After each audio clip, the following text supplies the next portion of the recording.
మనందరికీ కూడా ఈ ఎలక్షన్ రిజల్ట్స్ వచ్చే లోపున ఎవరు ముఖ్యమంత్రి, ఎవరు ప్రధానమంత్రి, అలాగే మిగతా రాజకీయ నాయకుల జాతకాలు ఇవన్నిటికీ కూడా అందరూ చర్చ చేస్తున్నారు. అయితే నేను ఈ మన క్రోధినామ సంవత్సరం ఏప్రిల్ 9వ తారీఖు ఉగాది అయింది కదా, ఆ రోజున దానికి 6 నెలల ముందుగానే నా ఈ క్రోధినామ సంవత్సరం పంచాంగాన్ని ముందుకు తీసుకొచ్చాను. ఇందులో 106 మంది ప్రముఖుల జాతకాలు.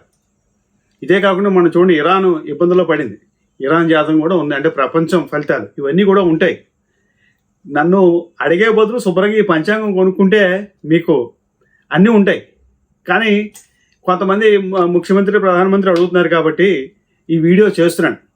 ఈ పంచాంగం గురించి ఎక్కడ దొరుకుతుందని ఫోన్ మాత్రం చేయకండి, నా దగ్గర ఉంటుంది. ఎందుకు బయట దొరకదు ఈ పంచాంగం, కొద్దిగానే కాపీలు ఉన్నాయి.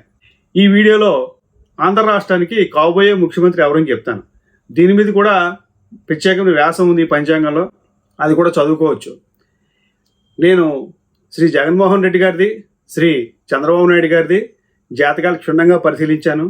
మళ్ళా 2 పార్టీలు, వైసీపీ పార్టీ మరియు తెలుగుదేశం పార్టీ, ఈ ఎలక్షన్ డేట్లు ఇవన్నీ క్షుణ్ణంగా పరిశీలించాలంటే జాతక వివరాలు నేను మీకు చెప్పినా ఉపయోగం లేదు. ఎందుకంటే జ్యోతిష్యం మీద అవగాహన గురించి చెప్పడం తప్పితే కానీ మీకు ఫలితం మాత్రమే చెప్తున్నాను క్లుప్తంగా. ఇవన్నీ పరిశీలించి మనం మే 13వ తారీఖు మనకి ఎలక్షన్ అయింది కదా, ఇవన్నీ పరిశీలించిన మీదట రేపు జూన్ 4వ తారీఖున ఈ యొక్క ఎలక్షన్ ఫలితాలు టీడీపీ కూటమికే కొద్దిగా అనుకూలంగా ఉన్నాయి. మనం దీన్ని ఒక పర్సంటేజ్ లెక్కగా కానీ చూస్తే 51-52% ఆఫ్ ది సీట్స్ 175లో టీడీపీకి వస్తాయి, బ్యాలెన్సు వైసీపీకి వస్తాయి. దగ్గరగా అంటే ఎవరికైనా సరే చాలా నేరో మెజార్టీ తోటి గెలుస్తారు జ్యోతిష్ పరంగా అని చెప్పొచ్చు.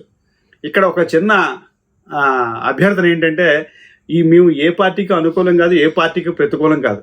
సో అందరూ కూడా దయచేసి ఈ వీడియోని మీరు జ్యోతిష్ పరంగానే చూడండి, కానీ మా వ్యక్తిగత అభిప్రాయం మాత్రం కాదు. మీకు ఏమైనా సందేహాలు ఉంటే మాత్రం కింద నా నెంబర్ స్క్రోల్ అవుతున్నాయి, వాటిని ఫోన్ చేయండి. మీ ఎకరా రామకృష్ణ, జై శ్రీమన్నారాయణ.